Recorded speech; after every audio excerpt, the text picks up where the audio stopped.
बिस्मिल्लाहिर्रहमानिर्रहीम, अस्सलाम वालेकुम। अली सलमान जीटीवी के तमाम नाजरीन को जी स्पोर्ट्स में खुश आमदीद कहता है। जब पीर से लेकर जुमेरात तक रोजाना रात 11:05 पर हम इस महफिल को सजाते हैं आपके लिए और बात करते हैं उस दिन खेले जाने वाले मैचेस या उस दिन से जुड़ी स्पोर्ट्स की खबरों के बारे में। आपके इल्म में है कि कल से पाकिस्तान और साउथ अफ्रीका की टीमों के दरमियान 3 T20 इंटरनेशनल मैचेस पर मुश्तमिल सीरीज़ का आगाज़ होने जा रहा है। आज के शो में हम इसको डिस्कस करेंगे, साथ साथ पाकिस्तान क्रिकेट के दीगर मामलात को डिस्कस करेंगे। लेकिन जो सबसे बड़ी स्टोरी है जिसने पूरी दुनिया क्रिकेट में एक भूचाल मचा के रखा है वह है कि जिस तरह ऑस्ट्रेलियन वीमेंस क्रिकेटर के साथ इंडिया में जो भी कुछ हुआ उस पर खुद भारतीय जो सियासतदान हैं उनकी जानिब से भी आवाज़ें उठना शुरू हो चुकी हैं। बहुत कुछ होगा आज के शो में, लेकिन सबसे पहले प्रोग्राम का फॉर्मेट आज की टॉप स्टोरीज।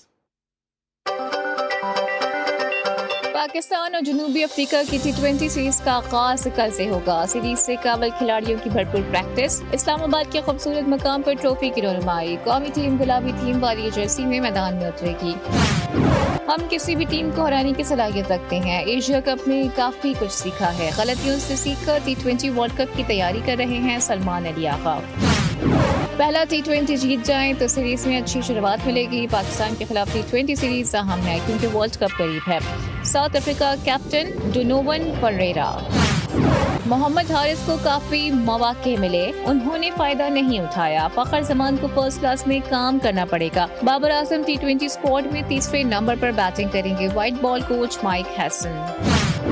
PSL फ्रेंचाइज के नए 10 साला मुआहदे की तैयारियां आखिरी मराहिल में दाखिल। मोहसिन नकवी की नए PSL फ्रेंचाइज मुआहदा जल्द मुकम्मल करने की हिदायत।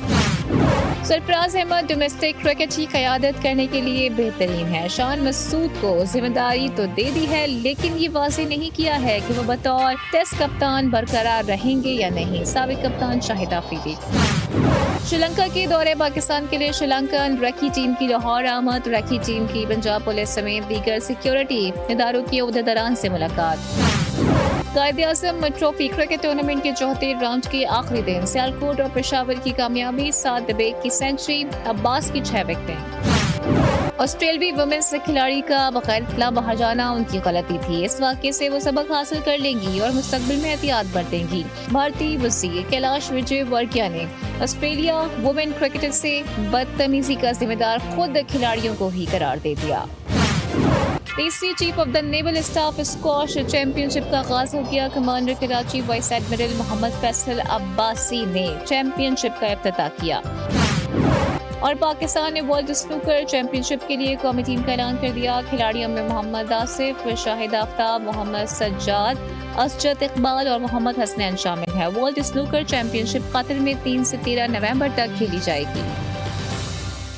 जी नाज़रीन, आपने टॉप स्टोरीज देखी और आपने टॉप स्टोरीज में भारत का एक और मकरू चेहरा देखा।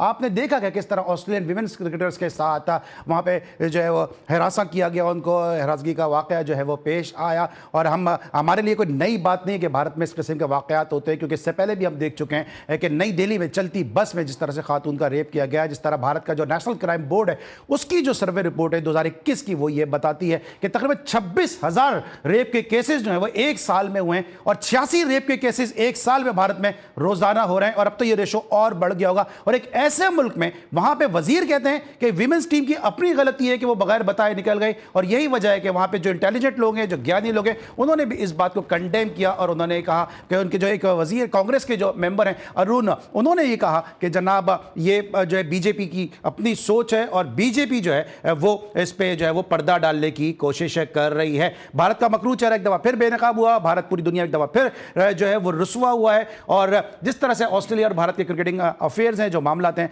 वो दुरुस्त में पहले ही नहीं है। और मैं उम्मीद है, मैं करूंगा कि इस मामले को लेकर जो है ऑस्ट्रेलियन क्रिकेट बोर्ड जरूर जो है वो BCCI के साथ जरूर इस पे बहुत सख्त एक मुद्दा जो है वो सामने रखे। इससे पहले कि हम मजीद इस जरा मौजू के ऊपर बात करें, मौजू पे बात करना बहुत ही जरूरी था। आज मेरे साथ एक ऐसी शख्सियत मौजूद हैं जो पाकिस्तान के इंतहाई चंद आला तालीम याफ्ता प्लेयर्स में से हैं। एक ऐसे वक्त में क्रिकेट खेले कि जब पाकिस्तान में back to back fast bowler मौजूद थे, वसीम अकरम का दौर था, वक़ार यूनुस का दौर था, आकिब जावेद का दौर था, अताउर रहमान का दौर था, आमिर नज़ीर का दौर था, शाहिद महबूब का दौर था, मैं नाम लेता जाऊँगा, नदीम इकबाल का दौर था, बरकतुल्लाह का दौर था, अभी बलोच का दौर था, मैं नाम लेते जाऊँगा तो शायद गिनती ख़त्म हो जाएगी। फैसल आफरीदी उस दौर में थे, तो ये इसलिए शायद पाकिस्तान के लिए नहीं खेल सके, वरना टैलेंटेड बॉलर थे, दराज का बॉलर थे, और इनके नाम से एक बड़ा किस्सा भी मंसूब है, वो भी मैं ज़रा आपको आज के शो में बताऊंगा। एक बड़ा दिलचस्प किस्सा है जो इनके नाम से मौसूम किया जाता है। इंग्लैंड से आए, और जिस तरह मैंने पहले कहा कि पाकिस्तान के इंतहाई चंद आला तालीम याफ्ता क्रिकेटर्स में से एक हैं, तो आज अपने जो तालीम याफ्ता, जो इनकी सोच है, जो ओपिच है, जो इनकी इंटेलिजेंस है, उससे ज़रूरी हमारे शो को रौनक बख्शेंगे। मेरे साथ मौजूद हैं इंग्लैंड से आया मेरा दोस्त हुमायूं फिदा हुसैन। अस्सलाम वालेकुम sir, welcome to the show. अस्सलाम वालेकुम के जानने वाले और जी स्पोर्ट्स के देखने वाले तमाम लोगों को मेरा सलाम हो। Thank you Ali.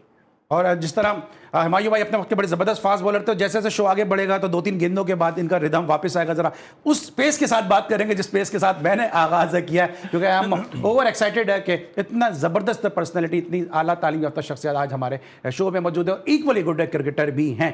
बात कर रहे हैं south Africa versus Pakistan T20 series. अब तक दोनों टीमों के दरमियान मजमूई तौर पर 24 T20 इंटरनेशनल मैचेस खेले गए। हेड टू हेड पर एक निगाह डालेंगे कि जहाँ पे पाकिस्तान और साउथ अफ्रीका की टीमों के दरमियान जो 24 मैचेस खेले गए, उसमें 12 पाकिस्तान ने और 12 साउथ अफ्रीका ने अपने नाम किए। तो कल जो मैच है खेला जाएगा, ये एक तरीके से जो पाकिस्तान और साउथ अफ्रीका के दरमियान T20 की हिस्ट्री है उसका डिसाइडर भी होगा कि किस टीम को ज़्यादा एज हासिल हो जाएगा। हुमायूं भाई से यहीं से हम गुफ्तगू का आगाज़ करते हैं। हुमायूं भाई, पाकिस्तान की आप टीम को देख ही रहे हैं, जिस तरह पाकिस्तान की टीम क्रिकेट खेल रही है। पहले तो ये बताइए कि आपने एक बड़े मुश्किल 90s के एरा में क्रिकेट खेली है, जिस तरह मैंने पहले कहा, equally good fast bowler, spinners, batsman, wicket keeper, सब एक से बढ़कर एक टीम में हुआ करते हैं। अब पाकिस्तान की टीम जिस तरह खेल रही है, कल के मैच में किसको आप एज दे रहे हैं?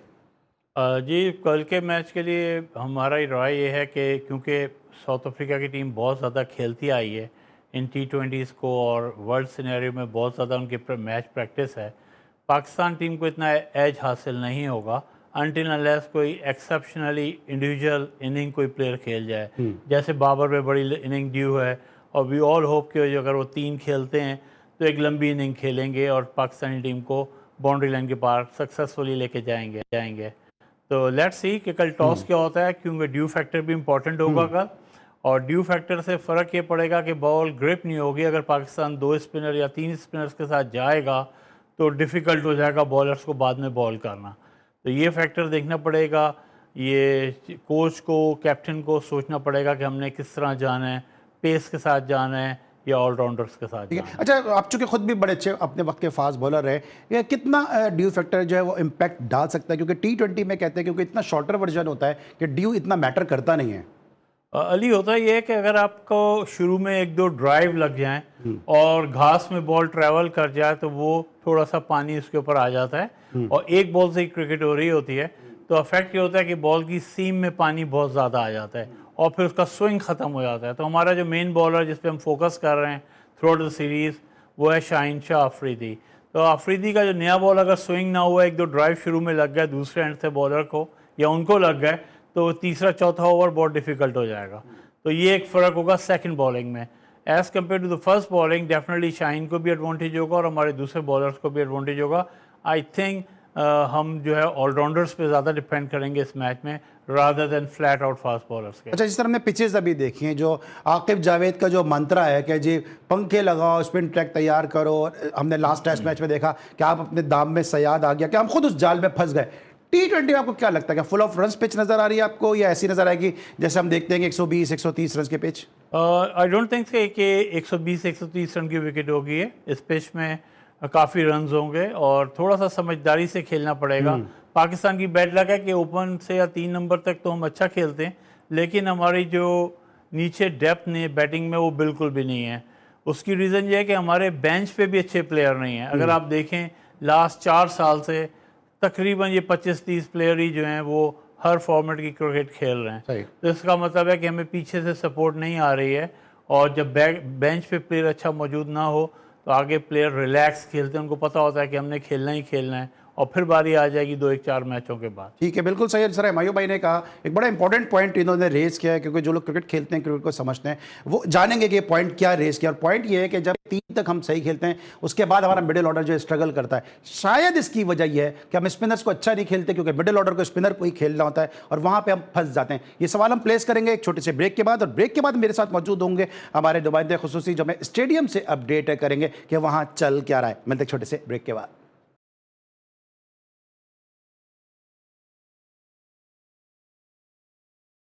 Welcome back after the break. और ब्रेक पर जाने से पहले आप हुमायूं फिरदौस साहब से बात करते हैं Pakistan versus south Africa T20 series के पहले मैच के बारे में। और अब इसी वाले से अपडेट देने के लिए रावलपिंडी क्रिकेट स्टेडियम से हमारे नुमाइंदे खुसूसी मुश्तबा हसन हमारे साथ अब मौजूद हैं। उनसे जानेंगे इस मैच के हवाले से क्या तफसीलात हैं। मुश्तबा, अपडेट कीजिएगा। जी बिल्कुल, पाकिस्तान बामुकाबला साउथ अफ्रीका की T20 मैचेस सीरीज का बाकायदा आगाज कल से रावलपिंडी क्रिकेट स्टेडियम में होगा।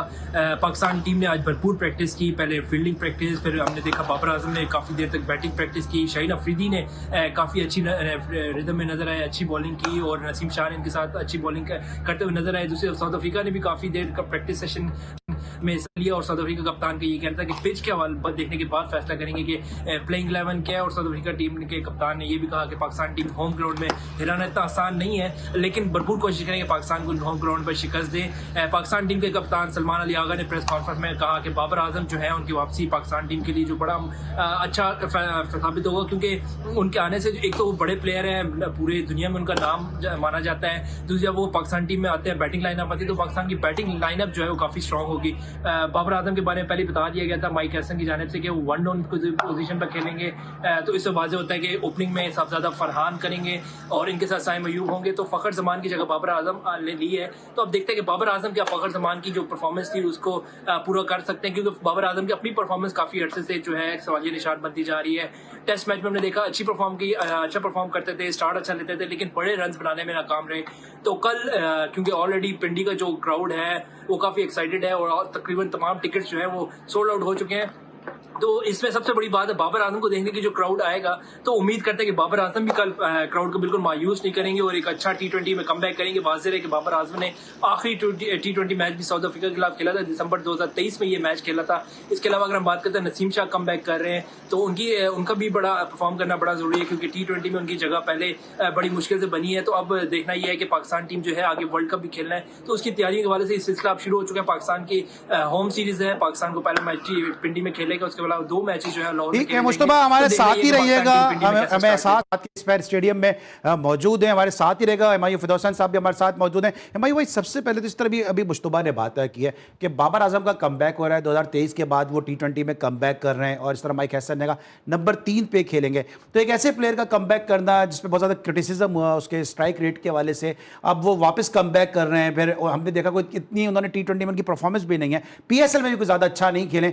शायद वो जो कहते हैं ना मुल्क और कौम के वसीतर मुफाद में पब्लिक डिमांड पे वो कम बैक कर रहे हैं, परफॉर्मेंस पे तो वो कम बैक नहीं कर रहे, क्योंकि जो उनके सबसे बड़े एडवोकेट हैं राशिद लतीफ, नौमान न्याज, वो भी ये बात कह रहे हैं कि किस बेसिस पर उनको टीम में लिया गया।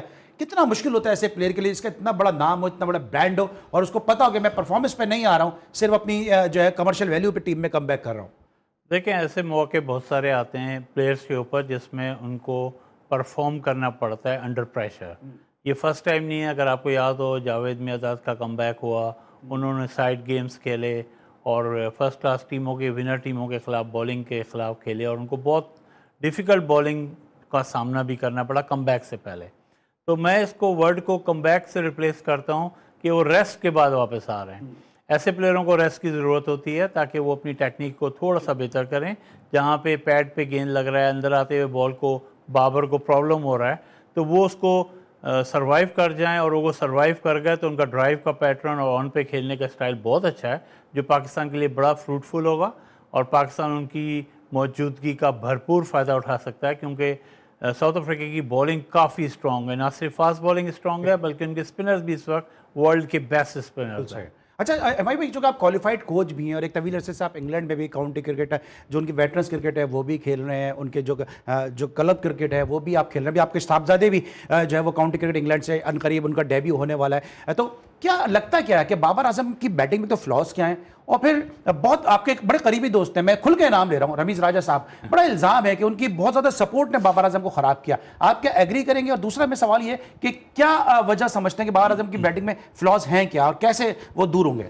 देखें, जो इतना बड़ा गुलदस्ता टीमों के साथ जा रहा होता है, 20-20 प्लेयर्स का, 18-18 फील्डिंग बैटिंग कोचेस का, मैं इसके ख़िलाफ़ हूँ। क्योंकि इससे ये होता है कि बैट्समैन की जो कंसंट्रेशन है वो डाइवर्ट हो जाती है। अगर आपकी कोई चीज़ प्रॉब्लम कर रही है, आपको इन स्विंग बॉल मुश्किल कर रही है, ख़ास तौर पे लेफ़्ट आर्म बॉलर की, तो आपको उसके ऊपर ज़्यादा से ज़्यादा नेट में प्रैक्टिस करनी चाहिए। एक स्लांटिंग बैट रख के आगे उससे बैटिंग करनी चाहिए ताकि बॉल तेज़ अंदर आए और आपका पाँव तेज़ मूव होना शुरू हो जाए। बाबर के साथ भी कुछ इसी तरह के मसले हो रहे हैं कि थोड़ा सा कभी गैप बन जाता है बैटर पैड के दरमियान, या उनका पैड थोड़ा सा लेट आता है और वो ट्रैप हो जाते हैं बिल्कुल विकेट के आगे। तो इसके लिए जहां आपने रमीज़ भाई की बात की, रमीज़ भाई is very respectful for me, लेकिन उन्होंने बाबर पे कुछ अननेसेसरी प्रेशर डाल दिया टीम के जेल करने के चक्कर में। डेफिनेटली उनकी एक अपनी सोच होगी, लेकिन बाबर इतनी ज़्यादा रन्स नहीं कर पाए थे जितना बड़ा प्लेयर उनको उस वक्त बना दिया गया था, जिसकी वजह से बाबर पे बहुत ज़्यादा प्रेशर था और उनको अपने शॉट्स खेलते हुए एक खौफ रहने लग गया दिमाग में आउट होने का। और जब बैट्समैन के दिल में आउट होने का खौफ आ जाए तो वो फिर बड़ा मुश्किल होता है उसके लिए सर्वाइव करना। ठीक है। अच्छा हिमायू भाई, मेरा प्रॉब्लम ये है कि रमीज़ राजा चेयरमैन पीसीबी, MBA मार्केटिंग हैं, आप मल्टीनेशनल बैंक में इंग्लैंड में हेड ऑफ HR हैं, मैं तो ठहरा नल्ला। मुझे सीधा सीधा बताएं, रमीज़ ने ख़राब किया या सही किया? ये कहना तो गलत है कि रमीज़ ने उनको ख़राब किया, लेकिन रमीज़ ने बहुत ज़्यादा प्रेशर डाल दिया उनके ऊपर। बाबर आजम, किंग बाबर, ये वो चीज़ें हैं जिनसे बैट्समैन का फोकस हट जाता है। बैट्समैन की सक्सेस यही है कि वो ग्राउंड में भी रन्स करे, ग्राउंड के बाहर जाके नेट्स में प्रैक्टिस करे, रातों को भी प्रैक्टिस करे, नाइट सेशंस करे, ताकि बॉल बल्ले में ज़्यादा से ज़्यादा लगे। तो रमीज़ ने ख़राब या अच्छा करने का सवाल नहीं है, बस प्रेशर ज़्यादा डाल दिया, जिसकी वजह से जब उनका बैट पैच आया तो वो उनके वापसी में उनको काफ़ी टाइम लग रहा है। और on the other way we can say that load of expectation जो है वो ज़्यादा हो गया बाबर आजम, इसकी वजह से वो जो है वो शायद इस तरह से परफॉर्म नहीं कर सके, कोलैप्स कर गए, लेकिन पाकिस्तान को इसका बहुत ज़्यादा नुकसान हुआ है। लेकिन नुकसान तो जनाब मोहम्मद वसीम की भी सूरत पे हो रहा है कि एक म्यूजिकल चेयर का गेम बनाया हुआ है, कभी वसीम को उठा के एक कुर्सी पे बैठा देते हैं, कभी दूसरी कुर्सी पे बैठा देते हैं, कभी तीसरी कुर्सी पे बैठा देते हैं, और जब कुर्सियाँ खत्म हो जाती हैं तो मोहम्मद वसीम होटल की खिड़की से कूद जाते हैं। ये मोहम्मद वसीम का पूरा अब तक का कैरियर रहा है। जरा पूछेंगे मुश्तबा से, मुश्तबा आप बताएं कि अब मोहम्मद वसीम का क्या मुस्तकबिल होगा वीमेंस क्रिकेट के हवाले से, क्योंकि एक दफ़ा फिर जो है उनको हर जगह बिठा के देखा गया है, हर जगह वो प्रूवन फेलियर साबित हो रहे हैं, लेकिन क्रिकेट बोर्ड के वो ब्लू आइड बाय बने हुए, हर जगह उनको एडजस्ट करने की कोशिश की जाती है। अब बताएंगे अब क्या सोचा जा रहा है मोहम्मद वसीम के बारे में? जी, पाकिस्तान की अगर वुमेन्स टीम की बात करते हैं तो वर्ल्ड कप जो है पाकिस्तान ने अपना सफर तमाम किया। 7 मैचेस खेले पाकिस्तान ने, 4 मैचों में पाकिस्तान को शिकस्त हुई, जबकि दीगर 3 मैचेस है वो बारिश की वजह से नतीजा खेज नहीं हो सके। पाकिस्तान टीम की अगर बात करते हैं मोहम्मद वसीम की खासतौर पर, क्योंकि हेड कोच थे, उनको उधर से हटा दिया गया। पाकिस्तान टीम की परफॉर्मेंस ओवरऑल इस वर्ल्ड कप से पहले भी देखें, इस वर्ल्ड कप में देखें तो ना फील्डिंग चलती है, ना बैटिंग है, ना बॉलिंग है पाकिस्तान टीम की। सिद्दीक अमीन के अलावा कोई ऐसी प्लेयर हमें नजर नहीं आई पाकिस्तान टीम में कि वो परफॉर्म करते नजर आए या कोई अच्छा उन्होंने परफॉर्म किया हो। फील्डिंग हो, बॉलिंग हो, बैटिंग हो, पाकिस्तान टीम जो है बड़ी नाकिस कारकर्दगी रही। इसके बाद देखा गया पीसीबी ने मोहम्मद वसीम को हटाने का फैसला किया है और नए कोच की तकरीर का भी इम्कान जो है वो कुछ दिन में वो सामने आएगा। इसके अलावा अगर हम बात करते हैं फातिमा सना बतौर कप्तान की, तो फातिमा सना की अपनी बैटिंग जो है वो काफी नाकाम रही और मुसलसल नाकाम रही। इसके अलावा कप्तानी में भी कई ऐसी गलतियां उन्होंने की, जो ऑस्ट्रेलिया का मैच देखा जाए तो उन्होंने गलतियां की पाकिस्तान ने। इसके अलावा बांग्लादेश के मैच में पाकिस्तान की बैटिंग नहीं चल सकी और पाकिस्तान को मैच हारा। इंडिया के खिलाफ कई ऐसी मौके पर गलतियां हमें नजर आई, बतौर कप्तान उन्होंने बड़ी गलतियां की। तो देखना यह है कि मोहम्मद वसीम के अलावा क्या फातिमा सना अपनी कप्तानी बचा पाएंगी या नहीं, ये तो तभी फैसला होगा जब पीसीबी टीम वापस आएगी, उसके बाद मीटिंग होगी, उसके बाद फैसला किया जाएगा। इसके अलावा वर्ल्ड कप के वुमेन्स वर्ल्ड कप के हवाले से एक और अहम खबर अगर मैं आपको देता चलूँ कि भारत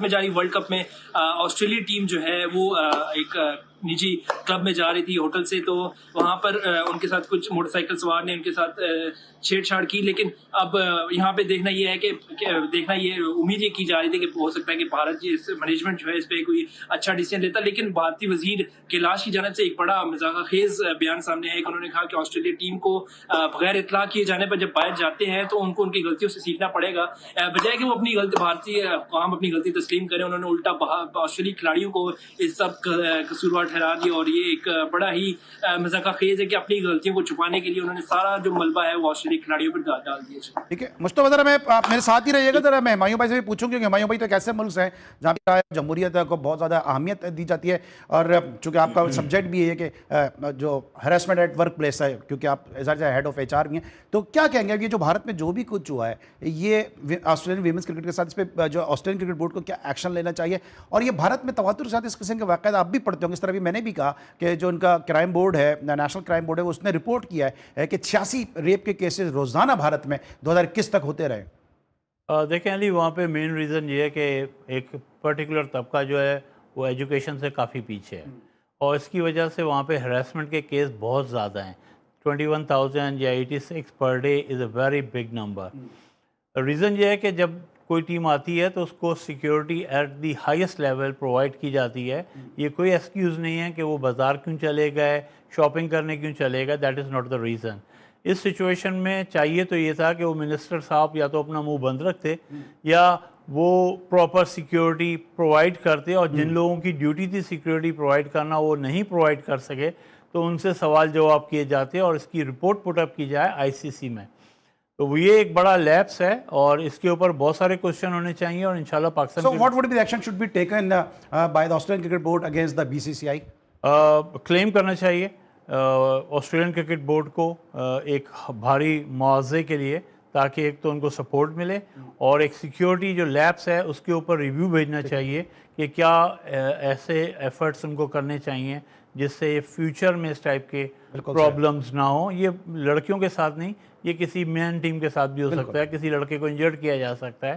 तो I am really very surprise with the minister discussion की उन्होंने जो बात बोली है, वेरी वेरी रॉन्ग। बिल्कुल, और ये पहला वाक़या नहीं है। अभी जब हुमायूं भाई बात कर रहे थे मुझे याद आ गया कि ल्यूक पामर का और मार्श का बीच झगड़ा जो है वो जो इंडिया में हो चुका है, और ल्यूक पामर बोश जो थे, जो किंग्स 11 पंजाब से पहला सीज़न खेल रहे थे, उनके ऊपर फिर बैन भी इसी हवाले से लगा था, लेकिन झगड़ा दूसरी तरफ से भी उस वक्त हुआ था। तो ख़वातीन हो या मर्द, दोनों जो स्पोर्ट्समैन हैं या स्पोर्ट्स वीमेन हैं, दोनों को जो है वो सिक्योरिटी ज़रूरी है, और हमेशा भारत इसमें जो है वो फेल नज़र आता है। ब्रेक लेंगे, वापस आएंगे, मुस्तफा और हुमायूं फिदा हुसैन साहब हमारे साथ कंटिन्यू करेंगे। मिलते हैं ब्रेक के बाद।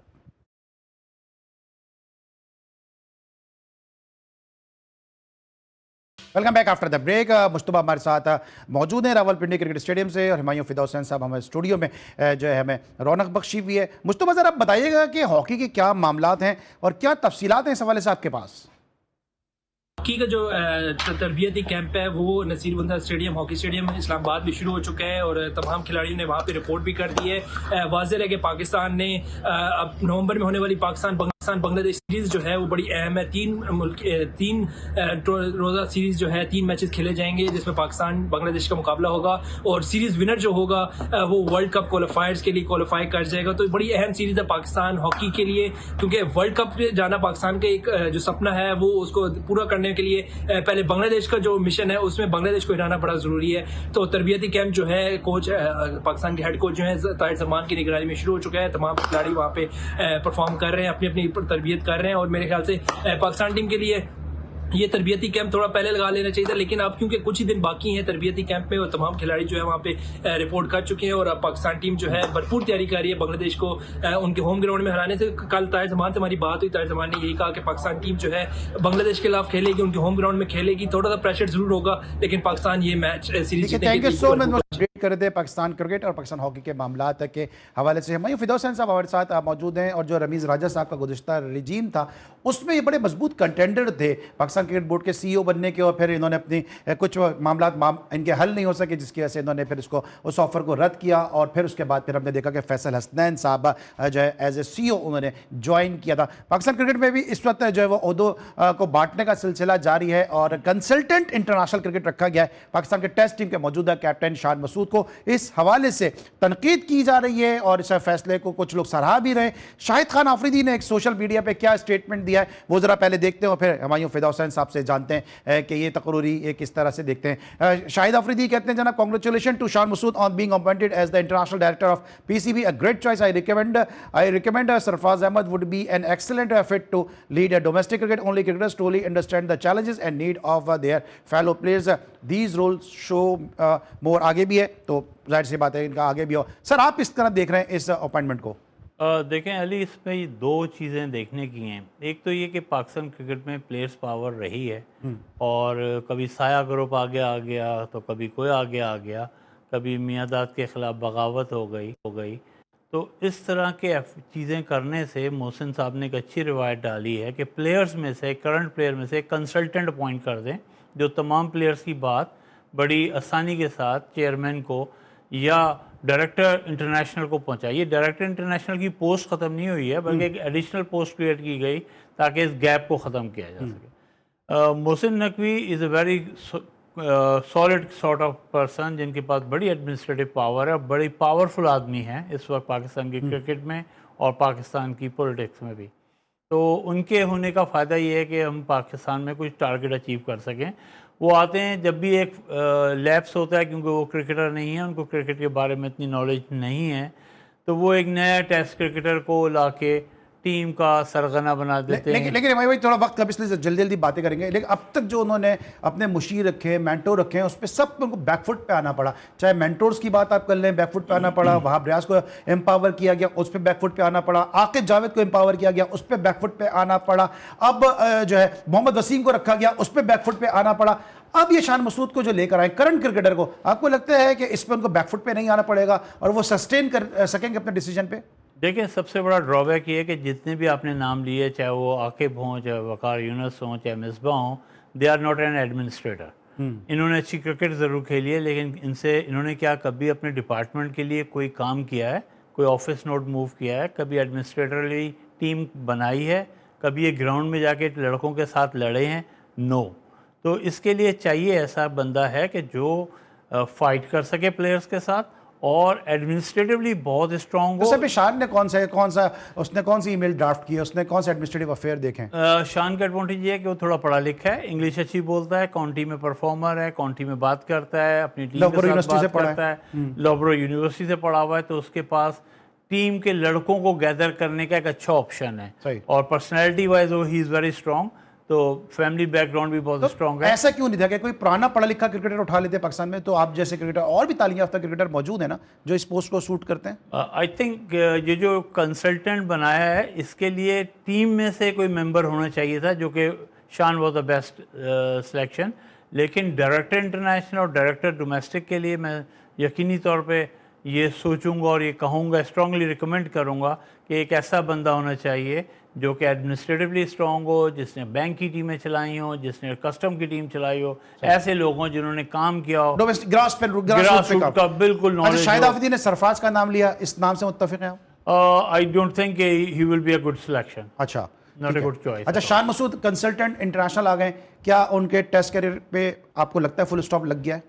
I don't think so. वो अभी उनको होना ही इसीलिए चाहिए कि वो पाकिस्तान क्रिकेट टीम के कैप्टन है और उनकी परफॉर्मेंस भी अच्छी है। मेरा ख्याल में 4 में से 2। उनको तो होना चाहिए, लेकिन आप क्यों नहीं हो सके? आप सीईओ क्यों नहीं हो सके? जब रमीज राजा साहब आपके बैंक से भी खेले, आपके साथ भी खेले, आपके दोस्त भी हैं, क्या वजह थी कि आपके जो है वो मामला बन नहीं सके? एक्चुअली रमीज को बहुत से लोगों ने उनके कानों में कोई अजीब अजीब बातें की जिसका कोई सर पैर नहीं था और रमीज जो है वो शायद उन बातों को ज़्यादा सीरियसली ले गए जिसकी कोई ज़रूरत नहीं थी और एक रिच क्रिएट हो गई।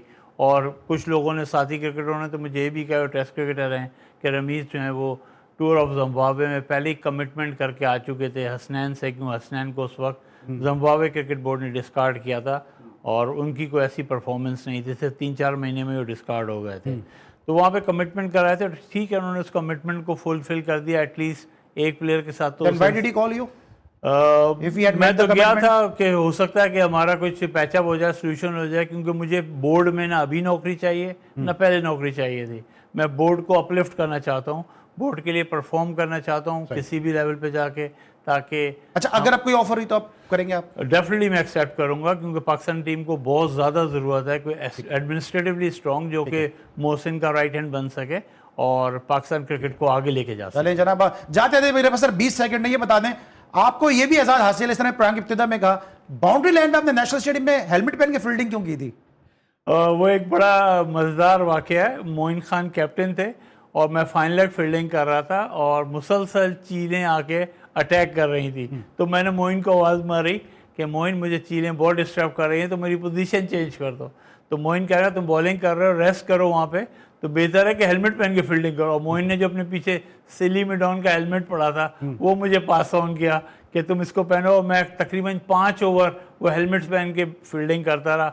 जब हारिस खान बॉलिंग करने आए तो फिर मैं एक्स्ट्रा कवर पे आ गया और मेरी उस बाउंड्री से अच्छा, ये वाकया मुझे इसलिए पता है कि एक दफ़ा मैं खुद कमेंट्री करता नेशनल स्टेडियम में, एक बहुत ही छोटे कद के क्रिकेटर मेरे साथ बतौर एक्सपर्ट कमेंट्री कर रहे थे। चील का शॉट आया, मैंने उनसे पूछा कि आपको तो कभी चील ने तंग नहीं किया होगा, तो उन्होंने कहा कि हुमायूं फिदा हुसैन ने हेलमेट पहन के फील्डिंग की है, मुझे कभी चील ने तंग नहीं किया। तो उस वक्त मैंने उस छोटे कद के क्रिकेटर से कहा कि आपको चील इसलिए तंग नहीं कर सकती क्योंकि चील इतनी नीचाई पर आती नहीं है। हुमायूं भाई का तो कद माशाल्लाह काफ़ी बड़ा है। Sir thank you so much Humayun भाई, आप हमारे साथ मौजूद थे, बहुत मज़ा आया आपसे। लेकिन तशना कि आप इंग्लैंड से आए तो उसके बाद यकीनी तौर पे हम आपसे फ़ोन पे वीडियो लिंक पे तो बात हो सकती है, लेकिन स्टूडियो में आपकी प्रेजेंस नहीं हो सकेगी। Thank you so much for being with us. Humayun फिदा हुसैन इंग्लैंड से आए और हमारे साथ आज शो का हिस्सा बने। इंशाल्लाह नेक्स्ट शो में फिर मुलाकात होगी। अली सलमान को इजाज़त दीजिए, अपना बहुत ख्याल रखिए, अल्लाह हाफ़िज़।